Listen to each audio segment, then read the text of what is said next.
Hello বন্ধুগণ, আপনারা সবাই কেমন আছেন? আশা করি ভালো আছেন। আমিও বেশ ভালো আছি। এই যে আমাদের এই দেখেন, এটার উলানটা মোটামুটি একবারে নেমে গেছে গা। এটা আর বেশি দিন দেরি নাই, মানে কিছুদিনের ভিতরেই, মানে 2-1 দিনের ভিতরেই বাচ্চা দিবে। ওই পাশে লাল গোলা দেখা যায়।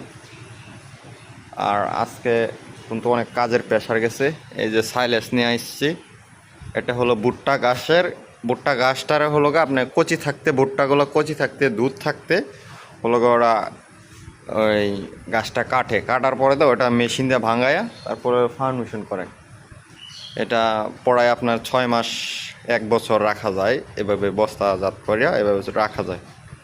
এগুলা কালকে রাত্রে আসছিল আর কি, পরে আজকে কেটের থেকে নিয়ে আসলাম আর কি। এই আমাদের গরুর ঘরে,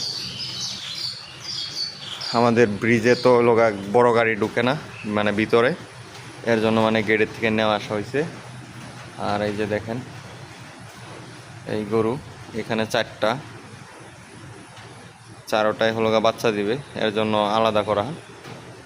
তা আমার ভিডিওগুলো যদি ভালো লাগে আপনারা লাইক কমেন্ট শেয়ার করবেন। ধন্যবাদ সবাইকে। আসসালামু আলাইকুম।